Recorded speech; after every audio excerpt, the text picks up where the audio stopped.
ተሰድሮ በትዝታ ለሳቅና ለቁም ነገር ለጨዋታ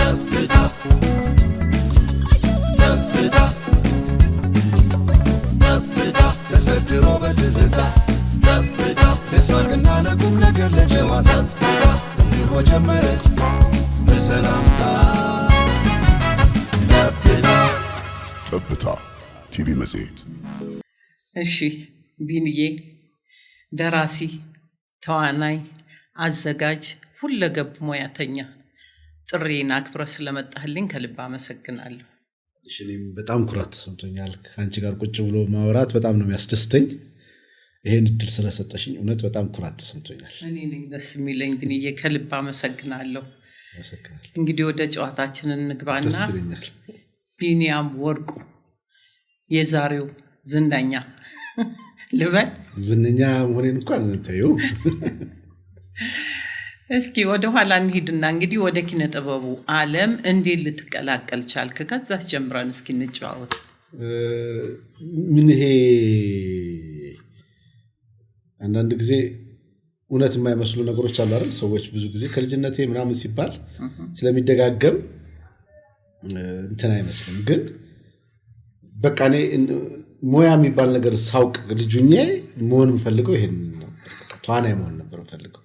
የሚገርምሽ ግን በትክክል ተዋናይ ሁኜ ራሴን ያገኘሁት በዚህ 2 ዓመት ውስጥ ነው። ትወና ብቻ ማለት ከዚህ በፊት ድርሰት የምጽፈው ለመተወን ነው፣ ማዘጋጀው ለመተወን ነው። ግን ጽፍና እኮ ነው ያልተወነው፣ ሌላ ሰው ነው የሚተወነው። አውቃለሁ። ወይስ ሌላ ሰው ነው አዘጋጅና ለመጀመሪያ ጊዜ በነፃነት ትወናውን ብቻ እየሰራሁ ያለሁት እንግዲህ ይሄን ያህል ዓመት ፈጅቶብኛል። ግን በቃ ኤሌመንተሪ ተማሪ ሁኜ 3ኛ ክፍል እንደዚህ ጀምሮ አስተማሪ ሲጠይቀን ተዋናይ መሆን ነው ፈልገው ነበር። ለምን ማንን አይተህ? በቲቪ ተከታታይ ድራማዎች ያኔ ልጆች ሆነን ደርግ ጊዜ ይታዩ ነበርና ናቡቀለሽ ኑዛዜ ያልተከፈለ ዕዳ ሲታዩ እኛ መሬት ላይ ቁጭ እንላለን። ማለት የሰፈሩ ሰው ሁሉ ይመጣና ትላልቅ ሰው ሁሉ ቁጭ እንላለን። በቃ በጉጉት ነበር የምናየው እና ስለ ትላልቆቹ አክተሮች ስለ ወጋየው፣ ስለ ደበበ፣ ስለ ንጉሱ ዘውገ፣ ስለነ ጥላሁን ጉግሳ፣ ስለነ ዘበሽ በኋላ እኮ ጓደኞቼ ሆነው ያንዳንዱ ጠይቃለሁ። ያን የሰራችሁት ስለና ላዛር፣ ስለስዩም ተፈራ፣ ሙልጌታ ባልቻ እንደውም በኋላ ላይ ነው ከነሱ ሙልጌታ እንደውም ቲያትር ቤት ነው የማውቀው። ራስ ቲያትር ቲያትር ቤት ነው የማውቀው እንጂ ሀና ተረፈ፣ ዓለም ፀሐይ በቀለ፣ የራስ ቲያትር አይናለም ተስፋዬ ፍጹም ማትረሳ እና እነዛን ድራማዎች በጣም ተወዳጅ ነበሩ። በቃ ቤተኛ ነበሩ ማለት ይቻላል እነዛ ተዋናዮች። እኔ ታላላቆቼ ኪነ ጥበብ ይወዳሉ። ትልቅ ቤተሰብ ውስጥ ነው ያደግኩት። ማለት 14 ነን ልጆች እና እኔ 10ኛ ልጅ ነኝ። እንግዲህ 9 ታላላቅ ወንድሞች አሉኝ ማለት ነው። ከዛ ደግሞ ትላልቅ ደግሞ አሉ። ጥራቸው ኪነ ጥበብ ውስጥ ያለው አሁን ዳንኤል ወርቁ አለ፣ ኢዮብ ወርቁ አለ፣ ዮናዳብ ወርቁ አለ። ግን ዮናዳብ ያኔ እኔ አንድ ታላቄ ነው። ይሄናል ኤልያስ ሳሙኤል የሚባሉ ወንድሞች አሉ። ያኔ ትላልቆቹ ወንድሞቼ ሂደው ያዩ ነበር። ትዝ የሚለኝ ቬኑስ ነጋዴ ይታይ ነበረ። ስለ ቬኑስ ነጋዴና ስለ ጋሽ ደበበ በቀቀን በእጇ ይዞ የሚገባው ሲወራ ማስታውሳለሁ። ትላልቆቹ ደራሲዎች ድርሰታቸውን ሲወያዩባቸው ምናምን እየሰማሁ ነው ያደግኩትና ለኔ ቅርብ ነበር። በቃ ይሄ እንደ ሐምሌትን እኮ ሳይገባኝ አንብቤዋለሁ፣ ግን አልገባኝም። ያኔ ሊገባኝ አይችልም። ጸጋዬ ገብረመድኅን ሐምሌትን ምንድነው ከሌላው ድርሰት ይለያል። የቲያትር አጻጻፍ ስለሆነ የታተመው ይለያል እና እነዛን ያየሁ ነው ያደግኩትና ስለነዛ ነገሮች እየሰማሁ ነው ያደግኩት። ልክ ሃይስኩል እንደገባው በቃ በዛ ነገር ውስጥ መሳተፍ ፈልግ ነበረ። በተቻለ መጠን ገንዘብ ካለኝም በገንዘቤ ከፍዬ እገባለሁ። ካርድ ማግኘት አልችልም። አጭበርብሬ ለመግባት ሞክራለሁ። አዲሻንችን መጀመሪያ ጊዜ ያየሁሽ የት እንደሆነ ታውቂያለሽ? ራስ ቲያትር የሆነ ቲያትር እንትን ብሎ ልገባ አንቺ በር ላይ ቆመሻል። አጋጣሚ ራስ ቲያትር ህዝብ ግንኙነት ነበርሽና መጀመሪያ ጊዜ ያየሁሽ የዛን ቀን ነው።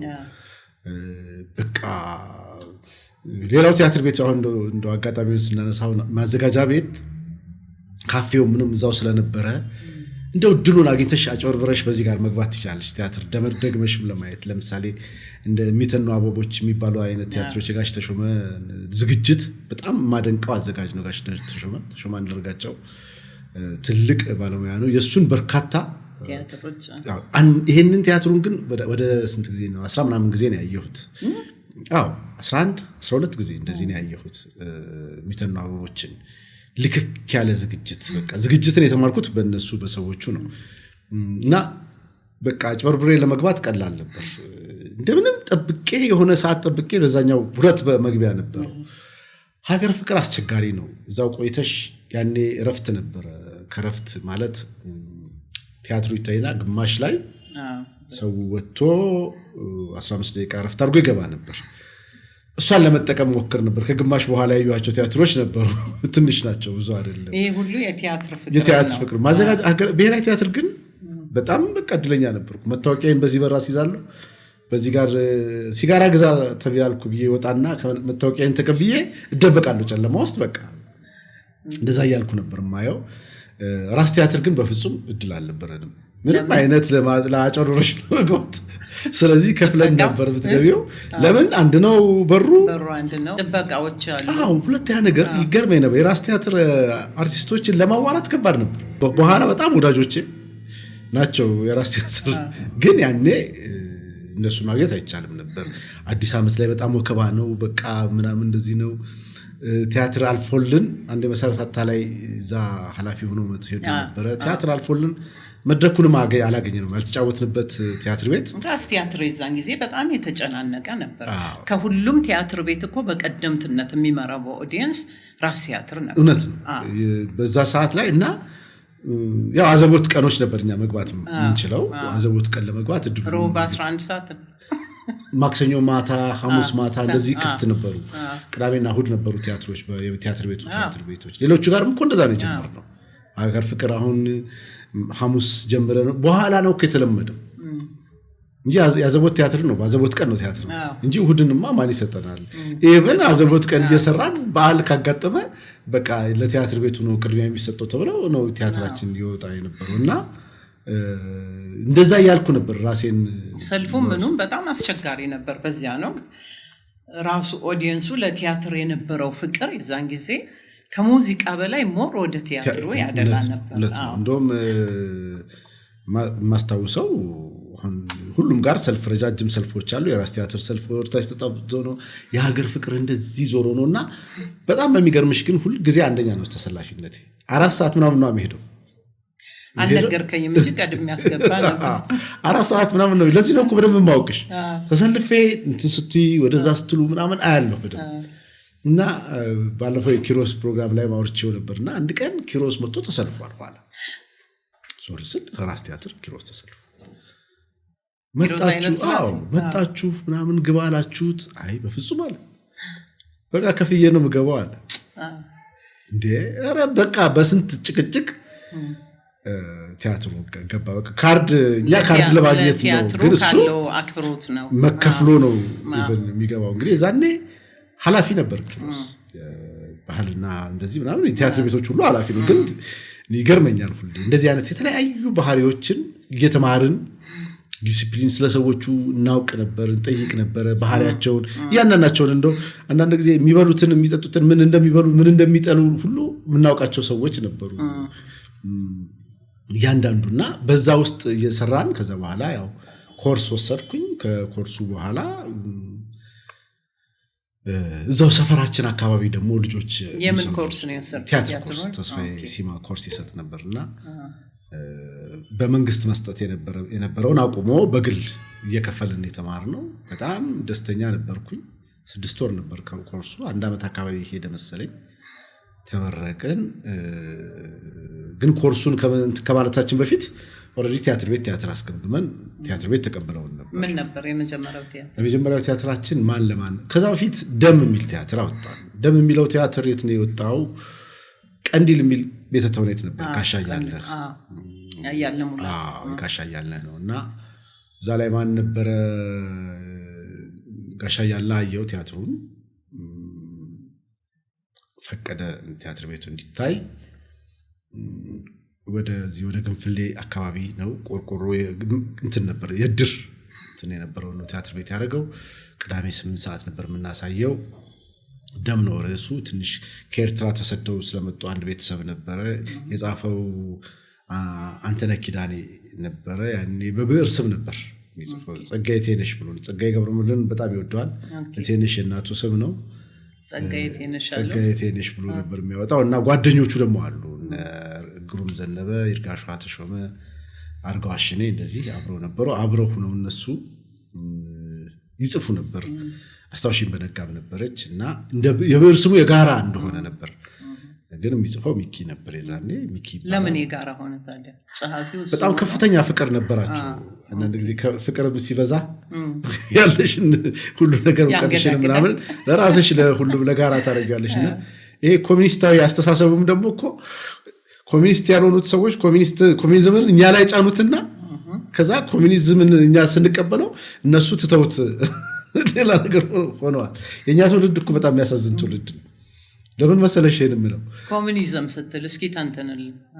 ኮሚኒስት አስተሳሰብ ኮሚኒዝም አስተሳሰብ ይሄ የጋራ በጋራ ማምረት በጋራ መካፈል በጋራ ምናምን የሚባለውን ነገር እየተማረን ያደግነው። ኢህአዴግ ደግሞ ከፍተኛ የሆነ ይሄ ምንድነው የሚቀጥለው ትውልድ ላይ ይሄ ኢንተርፕረነርሺፕ ምናምን ይሄ ስራ ፈጠራ ምናምን ይሄ ገንዘብ እንትን አሁን በኋላ እነራሳቸው ኢህአዴጎቹም ምንድነው ኪራይ ሰብሳቢ ምናምን ሊሉት ግን ያበረታቱ የነበሩት ምንድነው ገንዘብን ሜክ ማድረግ ገንዘብ የሚሰራ ትውልድ ምናምን መፍጠር አይነት ነገሮች ነበሩ። የመጽሐፎቹም የበዙት እንደዚህ አይነት መጽሐፎች ነበሩ እና የኛ ሁለቱ ባህል ሆነ ስናደግ የተነገረን በጋራ ሰርቶ በጋራ መበልጸግ በጋራ ማደግ የህብረት ስራ ምናምን የተባለ የሚያለውን ነገር ስንሰማ ነው። የቤተሰብ አስተዳደግ በቃ ይሄ በትምህርት ቤት የምንማረው ቤተሰብማ በሃይማኖት ውስጥ ቀርጾ ሊያሳድግሽ ነው የሚፈልገው። ትምህርት ቤት ግን እንደው ማይረሳይ ነገር እሱን በጣም ነበር ደጋግሞ ይሄ ከፍተኛ ምንድነው አገሪቷ ኮሚኒዝም ነው መድረሻችን ሶሻሊዝም ነው ምናምናችን ምናምን የተባለን ያደግነው እና አምነን ያንን ነው ያደግነው እኛ ትክክል ነው ብለን እና የዚህም ልጅ ጓደኛችንም አንዱ እንትን በጋራ ነው በቃ የሚሰራው በጋራ ነው የሚገኘው የሚል ነገር ነበር ይመስለኛል። አንድ ትውልድ አለ መሀል ላይ ያለ ትውልድ በደንብ በግድ አማራጭ ወይም ደግሞ ለመምረጥ ግራ የተጋባ ማለት ነው። የመንግስት ለውጥ እኛ ማሰብ በምንጀምርበት ሰዓት ላይ መንግስት ለውጥ መጣ። ኢህአዴግ ውስጥ ነው እኛ በደንብ ቲያትርም የሰራ ነው ምን ያለው ያደግነው ምን ያለው የሃይማኖት ትምህርቶቹ ትክክል ባይቆሙም ግን ደግሞ ይሄ ሁለት ነገር እየተማረን ነው የመጣ። ከእንደገና ደግሞ በጣም ደስ ይላል በነገራችን ላይ ይሄ ማርክሲስት ኮሚኒስት ምናምን የሚባለውን ነገር ለኛ ተጨንቆ ለተማሪዎች ተብሎ የመጣው ነገር በጣም ያምራል። መጡ ለመናገር በጋራ ሰርተሽ በጋራ በልጽገሽ ሁሉም እንደ ችሎታው ይሰራል፣ ሁሉም የፈለገውን ይወስዳል ምናምን የሚባለውን እንትን አስተምሮ የተማረን ነው የመጣ ነውና በኋላ ላይ እኛ ትንሽ አይ ቲንክ እኛ ነን ስርዓቱ ነው ትውልዱ ላይ ነው እንጂ እኛ ስለ ትውልድ ስለ ራሴ ትውልድ ነው ማውራው። ስርዓቱማ የሚያምንበትን ምን የሚለውን ሞከረ። የሚቀጥለው ደግሞ እየለውጦ ሄደ። ተቀባይነት ማግኘት አለማግኘት በወጣቱም በህብረተሰቡ ያለ እኮ ነው። ይሄ ወጣቱ ተቀብሎታል ምን ብሎታል። እኛ አሁን ምን መሰለሽ የዛኔ ልጆች ነን ተማሪዎች ነን። የሚሰራው ሁሉ ጊዜ የሚቀጥለው ትውልድ ላይ አይደለም የሚመጣው ትውልድ ላይ ነው የምትሰሪው። እኛ ላይ የተዘራው ዘር ያ ነው። በቃ አብረሽ በጋራ አምርተሽ በጋራ ሰርተሽ በጋራ እንትብረሽ ሁሉም እንደ ችሎታው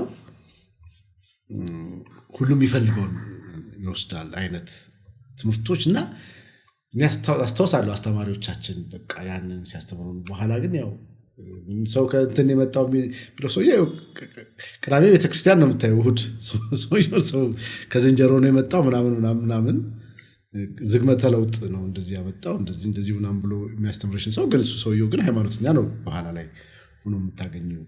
ብቻ ግን ያደግንበት መንገድ ይመስለኛል የልጁ ስም ነው ይሄ ነው የልጁ አስተሳሰብ ነው ይሄን ሁሉ የሚኪ አስተሳሰብ ነው ይሄ ሁሉ የጻፊው የሚመስለኝን ነው እሱ ነግሮኝ አይደለም። ግን እንደዚህ አይነት አሁን ሳምሶን ወርቁ አረፈና የኛ ትውልድ ነው ሳሚና የእውነት ያ ነገርን በጣም የገባኝ እዛኔ ነበር እሱ ሲያርፍ ነበር። ምክንያቱም በጣም ትልቅ ችሎታ ነበረው ትልቅ አቅም ነበረው። ምን ይል ነበር መሰለሽ ሳምሶን ወርቁ የአባተ መኩሪያን መድረክ ላይ የስዩም ተፈራን ተዋናዮች መጠቀም ይል ነበር። ይሄን ሲል ለቲያትር ባለሙያ ይገባል ግልጽ ነው። የአባተ መድረክ ግዙፍ መድረክ ነው ማለት ቴዎድሮስን የሰራበት አይቻለሁ። ቴዎድሮስን አጋጣሚ ኖቴሎ ምናምን ባላይም ከዛ በፊት የነበሩትን ፎቶዎቹ ምኖችን አይቻለሁ። ደግሞ ከተዋናዮቹ ጋርም የማውራት እድሉ ነበረኝና ቴዎድሮስ ሳሚ ደግሞ ከ12 ዓመቱ ጀምሮ ተካፍሏል። ሚኒሊክን ሆኖ ተጫውቷል እዛ ላይ እና ምን አይነት ከዛ ደግሞ ስዩም ተፈራን ደግሞ በአብረን ሰርተን እናውቀዋለን። ተዋናይ ቀረጻ ላይ እንዴት አይነት አዘጋጅ እንደሆነ በቃ ካራክተር እንዴት ቅርጽ እንደሚያደርግ እና ገጸ ባህሪን ራሱ ወደ አንድን ሰው ወደ ገጸ ባህሪው ማስገባት ከሚችሉ ወደ ብዙዎቹ ገጸ ባህሪውን ወደ ተዋናዩ ላይ ለጥፈውት ተዋናዩን ነው ጥሩ ተዋናይ ከሆነ ወደ ካራክተሩን ካራክተር አክተር የሚባል ነገር አለ መቼም ይሄ ግልጽ የሆነ እንትን ነው። ስዩም ግን ማንኛውንም ሰው ማንኛውንም ተዋናይ ወደ ካራክተሩ የማስገባት አቅም ያለው ትልቅ ባለሙያ ነው ስዩም ተፈራ። ማንኛውንም ተዋናይ በቃ ምንም እሱ ጮሆም ተሳድቦም ተማቶም እንድታስብ የማድረግ አቅም አለው በጣም ሰዎች እንዲያስቡ። ድርሰት ብቻ አይደለም ዳይሬክቲንግም ላይ በጣም ነው የሚሰራው። ዳይሬክተር ነው እንጂ ስዩም ደግሞ ከደራሲነቱ የበለጠ ዳይሬክተርነቱ ነው። ከዛ ደራሲም ነው እኮ ግን ማን ነው ስዩም ብትይ ዳይሬክተር ነው ተዋናይም ነው እኮ። ግን ገጣንን ገጸ ባህሪ ወደዛ ለማምጣት የሚያደርገውን አቅም ሰውየውን ውስጡ እንዲወጣ ያንስ ገጸ ባህሪውን ውስጥ አንዴ ከከተተብሽ በኋላ ከዛ መውጣት አይቻልም። እኔ ባየኋቸው አብሬው እንዲ ተዋናይ ሆኜ አልሰራሁ ግን ሲሰራ አይቻለሁ። ሰዎች ጋር ሲሰራ ሌሎችን ጓደኞቼም ጋር ሲሰራ አይቻለሁና አንዴ እንደውም እሱ ከቀረጻቸው በኋላ ሰዎች ከዛ ገጸ ባህሪ ለመውጣት በጣም ይቸገራሉና ሳሚ ይሄንን ያየ ልጅ ነው። በነገራችን ላይ ላቋርጥህና ስዩም ተፈራ መጀመሪያ መድረክ ላይ የቲያትር መድረክ ላይ እንደወጣ ያደረገኝ አማጭ ቲያትርን ስንሰራ ስዩሜ ነው። ዳይሬክትም አድርጎኛል እና በቃ ምን ጊዜም ካይምሮ የሚወጣ አይደለም ስዩሜ በጣም አማጭ ደግሞ በጣም የተለየ ማንኔና አዳም የተርጉመውት ቲያትር አይቼዋለሁ። ቲያትሩን ረጃጅም ዳቦ ይዘው እነሱ ሽመልስ አበራ አንቺንም ካራክተር አስታውሳለሁ። እንደዚህ ነው በቃ ስዩሜ እና ያንን አይቶ ነው እንግዲህ ያደገው እና የኛ ትውልድ ነው እና የሆነ የራሱ የሆነ ነገር ማድረግ ይችል ሳሚ ብዬ አስብ ነበር። ግን ያ መገለጫችን ሆኖ ነው የሚሰማኝ። ይሄ ያደግንበት የትምህርት ስርዓቱ ምናምንና ብቻ የሆነው አንድ የሆነ ነገር ይሰማኛል። መግለጽ አንዳንዴ ያስቸግራል። ብቻ ግን በዛ መንገድ ነው የመጣ ነው። የመጀመሪያው ቲያትራችን እንዳልኩሽ ደም ይባላል። ከዛ በኋላ ሀገር ፍቅር ማንደማንን አወጣን።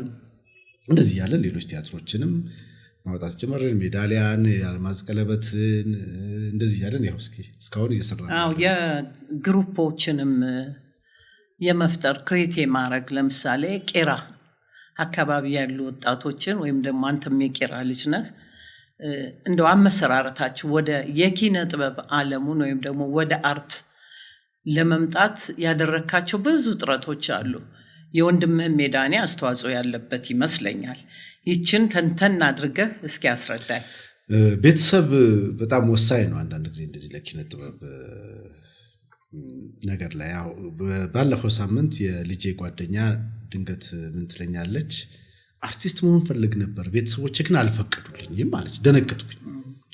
ለምን እንደደነገጥኩት ይሄ ነገር አልቀረም እንዴ ብዬ ነው። ለምን አንድ ልጅ እንደ እዚህ መቄዶንያ ፕሮግራም በሚሰራበት ጊዜ ከገረም ጋር ሆነን ወደ ትምህርት ቤት ሊመረቅ ሊማር እየሄደ ነው ሊመዘገብ እሱ በቃ እንትን መዘገብ ያለ ነው የሚሄደው እና የሄደ እናቱ ደውሎለት እና ምን ልትመዘገብ አሰብክ ይሉታል እንደዚህ ማኔጅመንት ነው ምናምን ይላቸዋል ለምን አይ በቃ ቶሎ ስራ ይገኛል ምናምን ያው ማኔጅመንት ተመዝገበ ብትመጣ እዚህ ቤት እንዳትመጣ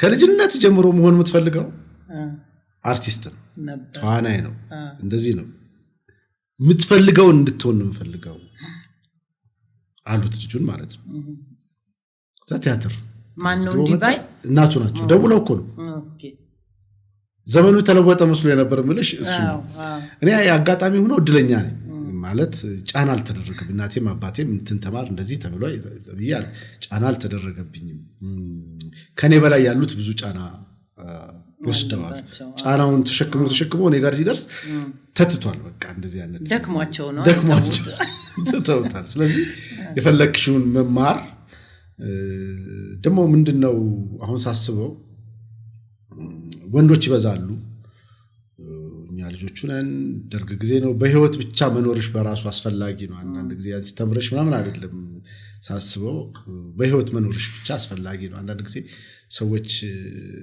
ያኔ ደርግ ጊዜ እንደዚህ መንግስቱ ምናምን ሲሉ ያንን ዘመን መጻፍ እንደማያስፈልግ አስባለሁ ለምን ወላጆች ምን ያህል ይሰቃዩ እንደነበር ቢያውቁ ላለው ጦርነት ብዙ ወንዶች ልጆች ያለበት ቤት ውስጥ አስቢው በየአመቱ ብሔራዊ ውትድርና ምናምን የሚባል ነገር አለ አፈሳ የሚባል ነገር አለ ወታደር ይፈልጋል ምናምንና በጣም ማደግሽና በቃ መኖርሽ ብቻ በቂ ነው ለአንዳንድ ጊዜ ያ የሚፈልግበት ዘመን የነበረ ይመስለኛልና ብዙም ጫና አልነበረብንም ጤናማ ሆነ እንድናድግ ተደርገናል ስለዚህ እኔ ዳንኤል መጽሐፍ ጽፏል 8ኛ ክፍል ተማሪ ሆኜ ነው መጽሐፉ የወጣው የመጀመሪያ መጽሐፉ ድርሰት በጣምኛ ቤት አለ መጽሐፍ ሁሉ ያለ ኮንስትራክሽን ውስጥ ነው ቤተሰቦች አብዛኛዎቹ ይሰሩት አባቴም በጣም አንባቢ ነው ሁሉም አንባቢ ነው ቤት ውስጥ ማያነብ የለምና ክረምት ላይ ልክ ኮንስትራክሽን ክረምት ላይ ሁሉም ይመጣሉ ወንድሞቼ ሁሉ ከተለያየ ሳይት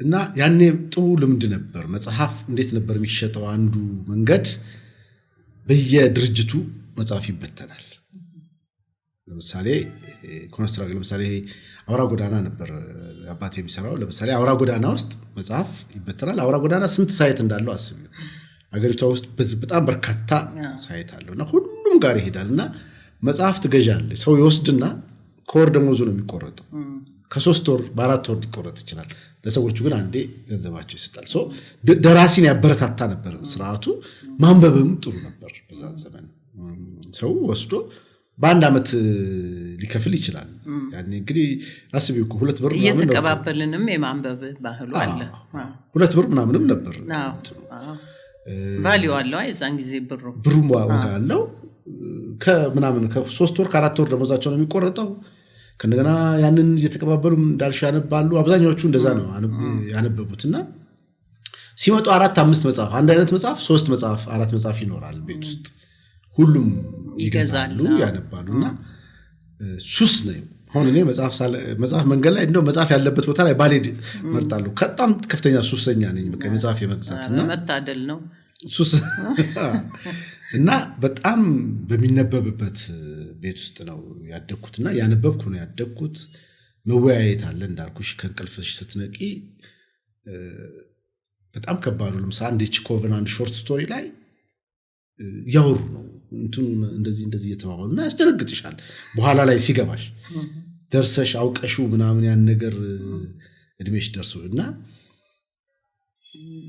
በነፃነት ነው ቲያትር የተማርኩት ከዛ እዛው ሰፈር አካባቢ ደግሞ ቀበሌ ውስጥ የሚሰሩ ልጆች ነበሩና ጠሩኝ እስቲ ባክህ ናና ቲያትር አብረን እንስራ ምናምን አሉኝ ሄኖክ ይባላል አንዱ የለም በኋላ ኤርትራ ምናምን እንደዚህ በሚባል ከኢትዮጵያ የሉም ያሬዴኩ ምናምን እንደዚህ ሌሎች ልጆች እነ ተስፋዬ የሚባል ልጅ አለ ምናምን እነሱ ይሰራሉ ሄድኩኝ ሳይ አዳራሽ አለ ምን አለ በቃ ሰለሞን ጋር አብረን ነበርን ሰለሞን ሞጋለ በቃ እዚህ እንቀጥላለን እዛ ጀመርን ሰዎች ልጆች መምጣት ጀመሩ እየሄድን መምጣትም ጀመርን ጅማሮ በምን ነበር መጀመሪያው የሰራነው ቲያትር ከዛ ቡድን ጋር ያልማዝ ቀለበት ነው የሰራነው ያልማዝ ቀለበት ቲያትር ነው የሰራነው ከዛ ቡድን ከዛ በፊት እንዳልኩሽ አየር ጤና ናቸውን ሚኪ እርጋሿ አስታውሽን በነጋ ምናምን እዛ ድል 20 ሰራን ደምን ሰራን ማን ለማንን ስንሰራ ደግሞ ይሄ ሁሉ ድርሰት ከድል 20 ውጪ የኔ ናቸው ያንተ ናቸው ደም የሚኪ ነው ድል 20 የሚኪ ነው ሌሎቹ ማን ለማንን ሰራን ከእንደገና ከቄራ ማን ለማን ሁለት ቲያትሮች ናቸው የት ነበር ፐርፎርም የሚቀርበው ሀገር ፍቅር እንደገና ማዘጋጃ ቤት ነው ድል 20 ለምሳሌ ግሩም ዘነበ አንድ ተዋናይ መጣ የተባለው በድል 20 ነው እነቱን ለመናገር በቃ ድል 20 አይተውት እሱ ላይ ነው ግሩም የጀመረው በጣም አስገራሚ ተዋናይ ከዛ በፊት እኮ ሰርተናል ግን ድል 20 ላይ አሁን ሰርተን እኔና እሱ የምንተቃቀፍበት ቦታ አለ መጨረሻ ላይ እና ሁሉ ጊዜ ሸማቀቅ ነበር ከሱ ሳቅፎ የሚሰራበት ልክ አቅሙ የተሰጠው ልክ አንዳንድ ጊዜ በተፈጥሮ የተሰጣቸው ሰዎች ከምንላቸው ውስጥ ነው ግሩም ዘነበና ከዛ መጥቶ ደግሞ ያልማዝ ቀለበት ላይ ደግሞ ሰለሞን እንደዚህ ነው እንዴ የት ነው ያመጣው እስክንድል ድረስ የአክቲንግ አቅሙን የተዋናይነት የችሎታውን ጥግ እንደዚህ ራሄልና ሰለሞን በጣም በትልቅ ሁኔታ ነው ያልማዝ ቀለበትን የተጫወቱት እውነቱን ለመናገር በቃ መስራታችንን ቀጥልን ከወጡት ይልቅ ያልወጡት ይበዛሉ አይደል ማለት ብዙ ቲያትሮች ነው የሰራው በጣም ብዙ ቲያትሮች ነው ታሪካዊ እኛ አብዲስ አጋን እኮ ራስ ቲያትር አርፎ ሳይወጣ ቀርቷል ቢኒያም ኃይለ ሥላሴ ነበር ያኔ ቢኒ ነበር ስራ አስኪያጅ ነበር ነገሮች ከእንደገና የታሪካዊ ፕሌዎችን ሰርተናል አልፎ በተለያየ ምክንያት የቀሩ ቲያትሮች አሉ የቲያትሮቹን አለማሳለፍ ወይም ደግሞ አለመቀበል ሳይሆን የዛን ጊዜ ቲያትር በጣም ብዙ ነበር የጊዜ መጣበብም ነበር ከራስ ቲያትር አኳያ ሳይው አዳዲስ ቲያትሮች ይመጣሉ ይገመገማሉ ያልፋሉ ግን መድረኩን የማግኘት እንትኑ በጣም የተጣበበ ነበር ዛሬስ ላይ ያለበት ደረጃ በዚያ ሁኔታ ነው እየቀጠለ ያለው ያኔ ያው እንሰራለን እንዳልኩሽ መስራት አለ ሌላ አማራጭ የለንም ማለት ቲያትር ሰርተን ማውጣት ነው ያለን አማራጭ ፊልምም ሲመጣ ፊልምም እንደዚሁ እየሰራን ፊልምም ደግሞ ነገሮች ሲስተካከሉ ፊልምም እየሰራን ማውጣት አማራጭ ሌላ አማራጭም አልነበረም ሌላ ምናይበት ምድልም የለንም ቲያትር ቤቶች ታግለን ነበር ምናወጣው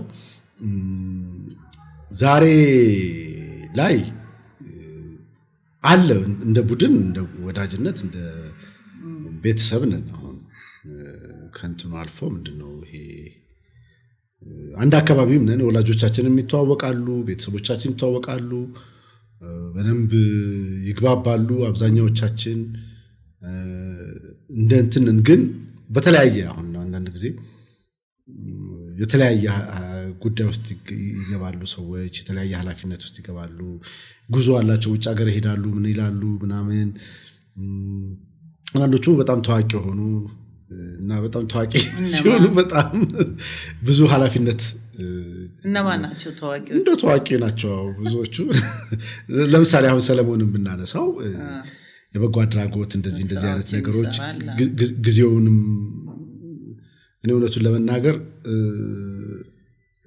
ምን አይነት የተረገመ ቀን ነው ምለው ያ የበጎ አድራጎት የጀመረበት የተረገመ ቀን ነው ምለው ለኔ ለምን ተዋናዩን ሰለሞንን ከዛ በኋላ ብዙ አላገኘ ነው አንዳንዴ ሰው በሙያው ያግዝ ነበር ያክም ነበር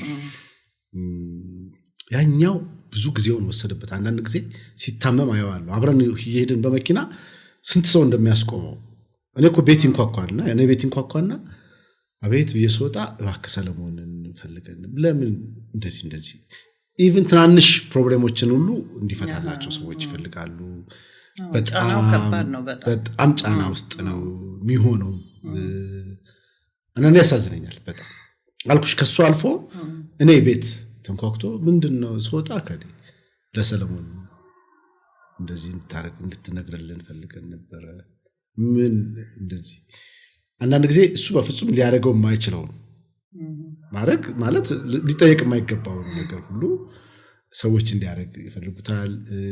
ከሱ ብዙ መጠበቅ ሰዎች ይጠብቃሉ እና እንትኑን ያሳጣሻል። ያን ተዋናዩን ሰለሞን በሱ ተሰጡ የመንፈስ እርካታ ልናገኝባቸው የሚገቡ እንትኖች አሉ። ያንን ነገር እናጣለን። አንዳንድ ተዋናዮችን እኮ አሁን እኮ ምን ይባላል እከሌን ለማየት ነው የሚሄደው ይባላል እኮ። ተዋናይ ለማየት እኮ ይኬዳል።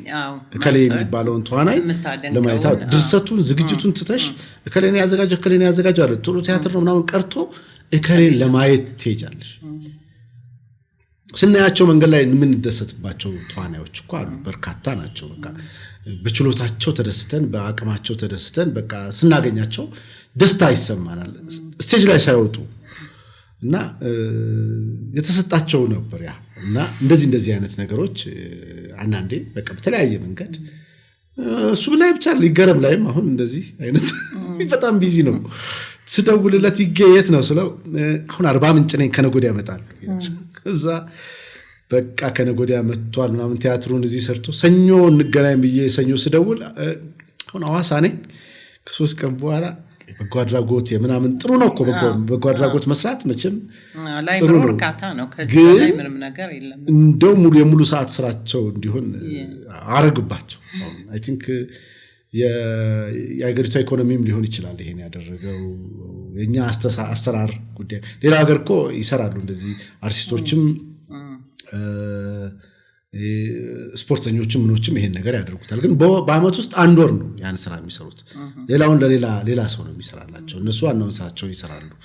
እንደዛ ቢሆን ምኞቴ ነውና እንደዚህ አይነት ነገር ሆኖ እና ጓደኞችህን ይሄን ምክር አላማከርኩም? ደጋግሜ ነው የምናገረው። ባገኘው በዚህ አጋጣሚ ምንድነው ምላሻቸው?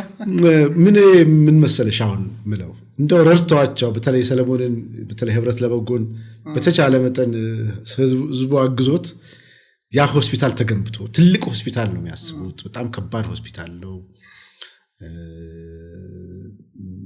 ይቻላል ማይቻል አይደለም፣ ግን በጣም ጊዜ ሊፈጅ ይችላል። ጊዜውን መቀነስ የሚቻለው ሰው ካገዘው ነው ብዬ አስባለሁና እንደው ሁሉ ጊዜ አንዱ ምኞቴ እሱን ነው። ምክንያቱም በጣም ትልቅ ተሰጥቶ ትልቅ አቅም ያለው ተዋናይ ስለሆነ ነው። ደግሞ በነገራችን ላይ ትወና እንደማውቀው በሌሎች ሰዎችም እንዳይ በየቀኑ ካልተሰራበት እንደ አዲስ ነው መሞረዳ እንደ ቢላ ነው ይባላል። ካልተሳለ ሁሉ ጊዜ ከወጣሽ አንዴ ራቅ ብለሽ ከመጣሽ አለ በእንትኑና እንዳይርቁ መኛቸው ሰዎች አሉ። እንደዚህ ብዙ ናቸው ለነገሩ። ሌሎችም ልጆች አሉ በተለያየ መንገድ ከሙያው እንትን ያሉና እንደው አሁን እንደ በፊቱ አብረን እየሰራን ነው ማለት አይደለም። እኔም እየተደሰትኩ ነው። ተዋናይነትን እያጣጣምኩ ነው። የተለያዩ ቲያትሮች ላይ እየሰራው ስለሆነ በፊት የበለጠ ድርሰት ዝግጅት ላይ እንደዚህ ነበር። ካሁን ደግሞ በትወና ወደ መድረኩ መጥተሃል። በቅርቡም እየሰራህ ያለው አንድ ቲያትር አለ። ስለሱም ትንሽ እንድትገልጽልኝና ያለበትን ደረጃ እንድታጫውተኝ እፈልጋለሁ። አሁን 3 ቲያትሮች ይጫወታሉ በሳምንት ውስጥ እና በጣም እንዴት አይነት ደስታ እንደሚሰማኝ። ብሔራዊ ቲያትር ነው አጋጣሚ 3ቱ የሚታዩት። አርብ የህይወት ታሪክ የሚል የህይወት ታሪክ የራስ ድርሰት ነው። ከነብዩ ጋር ነው ነብዩ ባዬ አሁን ሚኒስትር ሆነዋል። አይ ነው ከሱ ጋር ነው የሰራ ነው። የህይወት ታሪክ በሁለት ሰው የሚሰራ የፍቅር ታሪክ ነው፣ የቤተሰብ ታሪክ ነው። ተወዳጅነትን አግኝቷል በተመልካችም። እኛም ደስ ብሎ ነው የምንሰራው። ሁለተኛው አርብ በ8 ሰዓት ይሰራል። 12 እንግዶች የሚል አዲስ ተስፋ ነው የተረጎመው። ራይል ተሾመነች ያዘጋጀችው ክላሲክ ፕሌይ ነው። ይሄ ፕሌይ በጣም አስፈላጊ በተለይ በዚህ ዘመን ለኛ ትውልድ ልሂቃን ምሁራን ምናምን ለምንላቸው ፖለቲከኞች የሚጋበዝ ቲያትር ነው። እሱ ቲያትር ምን ያህል ውይይት መነጋገር ምን ያህል ዋጋ እንዳለው ምን ያህል አንድ ነገር ለመፍታት መነጋገር እስከ መጨረሻው ድረስ መነጋገር ጥቅም እንዳለው አሁን ናሽናል ዳያሎግ ምናምን ይባላል። እንደዚህ አይነት ነገሮች ያለሽ በፊት ከስንት ዓመት በፊት ተሰርቷል። እንደዚህ አይነት ነገር ላይ ቲያትርም ሰርተውበት ነው። ይሄ 12 እንግዶች 12 ከተለያየ አመለካከት ያላቸው እጅግ በጣም የተራራቀ ስሜት ያላቸው ሰዎች አንድ ቤት ውስጥ ገብተው አንድ ጉዳይ ሳይጨርሱ ከዛ መውጣት አይችሉም ሳይፈቱ ያ በጣም ቆንጆ ቲያትር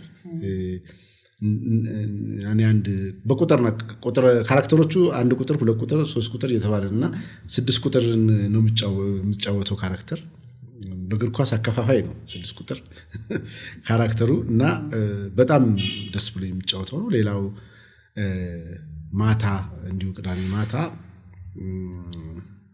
12 እንግዶች ማነው የባሎችና ሚስቶች የሚል ሳሙኤል ተስፋዬ ተርጉሞ ያዘጋጀው ፕሮዲውሰሩ ሶሚክ ነው። ሀረግያ አለች፣ ተስፎ ብርሃኔ ያለ ተዋለች፣ ጸዳ ያለች፣ ምስራች አለች፣ ሃና አለች። ከነሱ ጋር ነው የምንጫወተው። አንዱ ዓለም አለ። የውዲ አለን ቲያትር ስክሪፕት ነው። ባሎችና ሃዝባንድ ኤንድ ዋይፍ የሚል ፊልም ነው ወደ መድረክ የለወጠውና ትርጉም ነው። ያመመን የምንሰራው ቲያትር ስልሽ በቃ ማንም ሰው ይነካል በሱ ቲያትር። የትዳር ታሪክ ነው፣ የትዳር ህይወት ነው።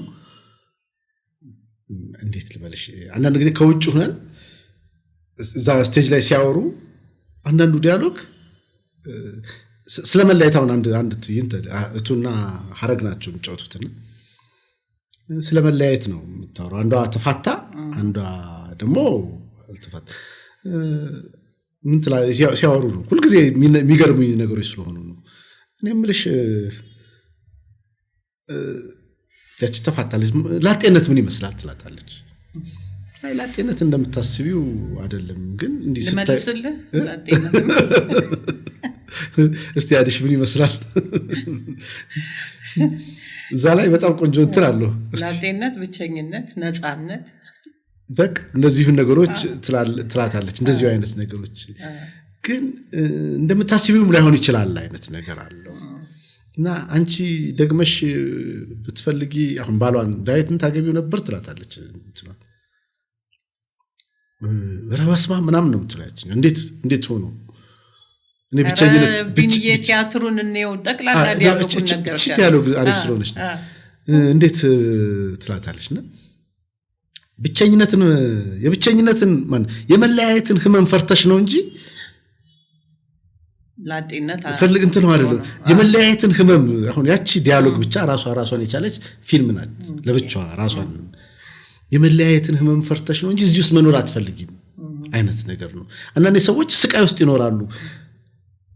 ከዛ ስቃይ ከወጡ ይሄኛውን ይፈሩታል። ይሄ መለያየትን ስለሚፈሩት ከተፋተው ከወጡ ያለው ስቃይ የመለያየት ያንዳንዷ ወርድ ያንዳንዷ ዲያሎግ አሁን እንደዚህ የሚልሽ እንግዲህ የሁለቱ ውስጥ አንድ ያለችው ነች። ሙሉ ቲያትሩን ብነግርሽ ማአት ነው። ያንዳንዷ ወርድ በጥንቃቄ በበሰለ ቃላት የማን ድርሰት ነው? ሳሙኤል ተስፋዬ ነው የተረጎመው። ውዲ አለን ነው ደራሲው። ትርጉም ውዲ አለን ጃይንት ፈላስፋም ነው የሚሉት። በዚህ በማህበራዊ ጉዳይና በትዳር ጉዳይ ፈላስፋ ማለት ትችላለሽ። እና ትልቅ ደራሲ ነው። ትልቅ ፊልም ዳይሬክተር ነው፣ አክተር ነው። የሱ ስራ ነውና በጣም የተለያዩ ቆንጆ ስራዎች ይሰራል። እና እነዚህን ቲያትሮች ይጫወታለው። ተከታታይ የቴሌቪዥን ድራማም የሰራው ነው ያለሁት። ግዛት የሚል ዲኤስቲቪ ላይ እየተላለፈ ነው ያለው። እዛ ላይ አንድ የፖሊስ ካራክተር ይጫወታለው። በጣም ደስተኛ ነኝ። ያለፈው አመት በጣም ቢዚ ነህ ማለት ነው ሳምንቱም። እውነቱን ለመናገር እንደዛ ነኝ ማለት ሰኞ፣ ማክሰኞ፣ ሮብ ቀረጻ ይኖራሉ። እንደው አጋጣሚ ካልሆነ በስተቀር አንዳንድ ጊዜ ሐሙስም ጭምር። እድለኛ ነኝ ዛሬ ስላገኘው። እውነት ነው። እኔ እድለኝነት ሳይሆን እኔ ይሄንን እድል ስላገኘው እድለኛ ነኝ፣ ይሄኛው ስለተመቻቸልኝ። ከዚህ በፊት ኢንተርቪው እኮ አድርገን እናውቃለን። ያኔ ጋዜጣ መጽሔትሽ ላይ ጠብታ መጽሔት ላይ እሱ ብቻ አይደለም የንዋይንም ዶክመንተሪ ሲሰራ በደንብ አድርገን ያወራኸኝ። ስለ ንዋይም በደንብ አወርተናል። በደንብ ደግሞ ከአንቺ ጋርማ በደንብ እኮ ወዳጅ የሆንኩት እኮ የዛኔ ነው። ንዋይ አልበሙን አውጥቶ ከዛ በቃ እሱ መች ነው የሚወጣበትን ቀን አሜን ከአንቺ ጋር በቃ በለየት። ምክንያቱም የሚወጣበትን ሰዓት ሁሉ ማወቅ በጣም ነበር የናፈቀን። አሜን አልበም በጣም የሰቀለ ነበር። መጀመሪያ ቀን ሙዚቃ ትክክል አይገባም አይደለ? ሰማሁት። ምንድን ነው ትክክል እኔ የጠበቅኩ የሆነ ሁለተኛው ቀን ላይ ከዛ የሁላችንም እኮ ልጆቻችን ስማቸውን አሜን አለ ከዛ በኋላ የወለድናቸው በሱ ምክንያት አሜን የሚባለው ስም እኮ ለኔ ልጄ ስም አሜን ነው የመጀመሪያው እኔም የልጅ ልጄ ስም አሜን ከዛ በኋላ ስም አደረገው አሜን እና ትልቅ መስዋዕትነት የተከፈለበት አልበም ነው ታስታውሳለህ ሀገር ፍቅር ላይ ነው ያስመረቁት ጋሽ መሐሙድ አህመድ ነበር አበበ ፈለቀ ነበር መድረኩን ሲመራ የነበረው ያን የዛን ጊዜ ይሄን ያህል ቪዲዮ ኮል ምናምን የሚባል ነገር የለም ዳይሬክት ደውለን ነው እዚያ ቦታ ላይ ነው መልእክቱን ያስተላለፈልን እና በጣም ደስ የሚል ነበር ትልቅ መስዋዕትነት ከፍልበትም ውጤቱ በጣም ያማረ ነበር ለግን ለብዙ እንትን ነው እኮ አዲስ አንቺ ማይረሳኝ ፊልማችንን ስናስመረቅ እዚህ ዓለም ሲኒማ ደወልሽልኝና መጣሽና ይሄንን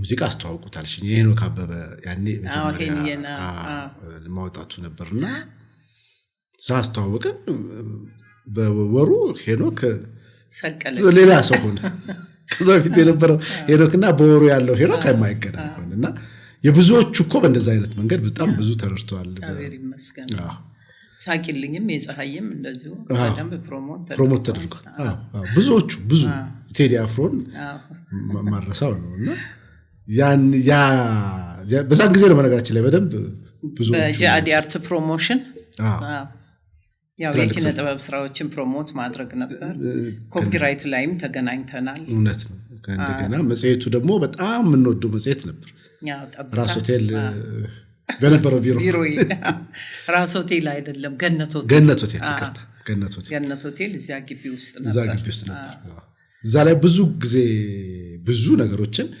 ሐሳቦችን እንትን ይሉ ነበር አብዛኛዎቹ ሳይኖሩኝ ይቀራሉ ብለሽ ነው ጠብታ መጽሔቶች ከሌለም ዘጣሃለሁ ችግር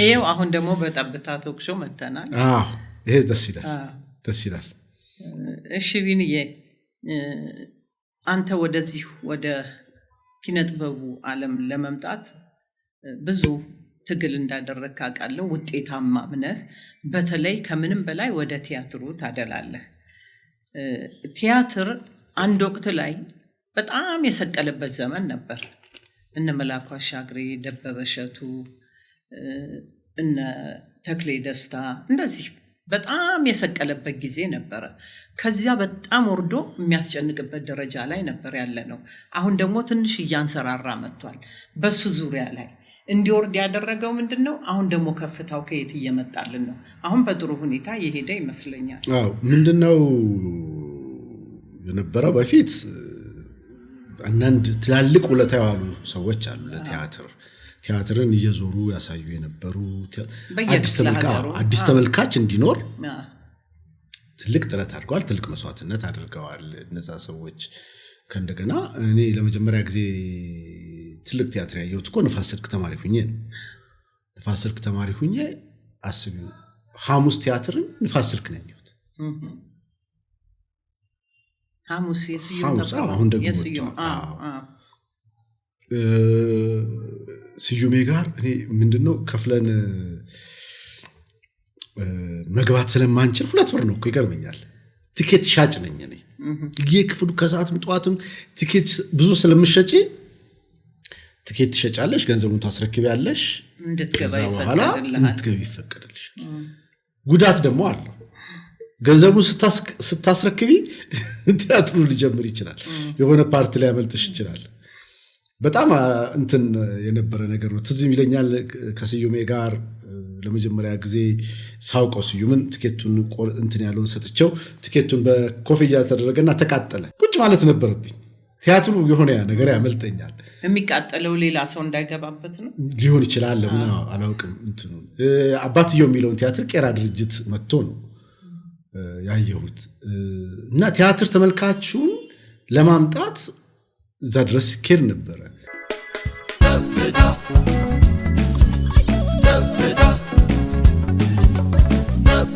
ተሰድሮ በትዝታ ለሳቅና ለቁም ነገር ለጨዋታ ጀመረች በሰላምታ